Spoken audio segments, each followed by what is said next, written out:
আগামীতে নেতৃত্ব দিবে পাবলিকের পাশাপাশি প্রাইভেট বিশ্ববিদ্যালয় ছেলেমেয়েরা। তো তোমরা জানো বাংলাদেশে কিন্তু প্রাইভেট বিশ্ববিদ্যালয় নিয়ে নানান অভিযোগ এখনো আছে, বাট বর্তমানে কিন্তু আস্তে আস্তে সেই অভিযোগগুলো কিন্তু চলে যাচ্ছে। আর সরকার যে পরিমাণ এই প্রাইভেট বিশ্ববিদ্যালয় পারমিশন দিয়েছে, এতগুলো বিশ্ববিদ্যালয় কোয়ালিটি মেনটেনেন্স করা কিন্তু খুবই কঠিন। তোমরা যদি পাবলিকের কথা চিন্তা করো, পাবলিকে মেবি 56টি বিশ্ববিদ্যালয় আছে, আর সেখানে কিন্তু প্রাইভেট 114টি বা 110টি বিশ্ববিদ্যালয় রয়েছে।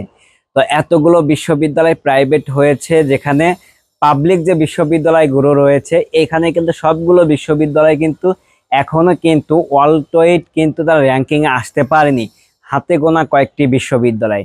আর সেখানে কিন্তু 114টি বিশ্ববিদ্যালয় কিন্তু অনুমোদন দেওয়ার পরে এখানে সবগুলো বিশ্ববিদ্যালয় যে ভালো করবে এরকমও কিন্তু কথা নয়।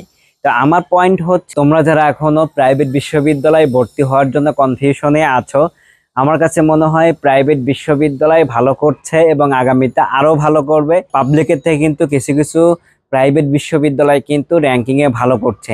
তো আমার কাছে মনে হয় দিন যত যাবে, সময় যত যাবে, এই প্রাইভেট বিশ্ববিদ্যালয়ের র্যাঙ্কিংও অনেক ভালো করবে। দেখেন বাংলাদেশে এখন পর্যন্ত প্রাইভেট বিশ্ববিদ্যালয় কোথায় অবদান নেই। আপনি সরকারি চাকরির ক্ষেত্রে হয়তোবা তারা মুভ করে না, এই জন্য সরকারি চাকরিতে কিন্তু প্রাইভেটে ছেলেমেয়েরা কিন্তু খুব বেশি যায় না।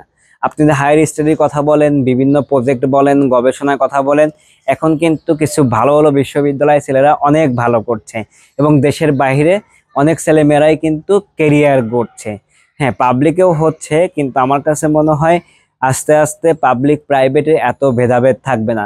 তারপর বাংলাদেশে বিভিন্ন কর্পোরেট অফিসগুলোতে যেখানে এককভাবে রাজত্ব করত পাবলিকের ছেলেমেয়েরা, সেখানে কিন্তু বর্তমান সময়ে দেখা যাচ্ছে পাবলিক বিশ্ববিদ্যালয় ছেলেমেয়ের থেকে কিন্তু প্রাইভেটের ছেলেমেয়েরা এখন বেশি মুভ করছে কর্পোরেট জবে। তো পাশাপাশি এতদিন কি মনে হতো, এতদিন মনে হতো শুধু ঢাকা বিশ্ববিদ্যালয় বা পাবলিক বিশ্ববিদ্যালয়ের ছেলেমেয়েরাই কিন্তু আন্দোলন করতে পারে যে কোনো ইস্যুতে। কিন্তু বর্তমানে আমরা কি দেখলাম, কোঠা আন্দোলনের মতো বড় একটি আন্দোলন এবং সরকার পতন যেটাতে হলো, সেখানেও কিন্তু প্রাইভেট শিক্ষার্থীদের অবদান কিন্তু অপরিসীম। অর্থাৎ পুরা এই আন্দোলনটি বা স্বৈরাচারকে পতনের পুরা মোড়টি কিন্তু ঘুরিয়ে দিয়েছে কিন্তু এই প্রাইভেট ইউনিভার্সিটির ছেলেমেয়েরা। তো প্রাইভেট ইউনিভার্সিটির ছেলে মেয়েদেরকে আর কোনোভাবে কিন্তু পিছিয়ে রাখা যাবে না, বা তাদের নেগেটিভ ভাবে দেখা যাবে না। তারা পড়াশোনার পাশাপাশি আদার যে সোশ্যালিটি যে কাজগুলো রয়েছে সেখানেও কিন্তু 100তে 100 কাজ করে যাচ্ছে প্রাইভেট বিশ্ববিদ্যালয়ের ছেলেমেয়েরা।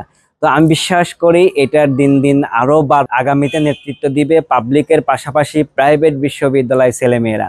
আমার সাথে একমত কিনা, যদি একমত হন কমেন্টে আপনারা মতামত জানাবেন।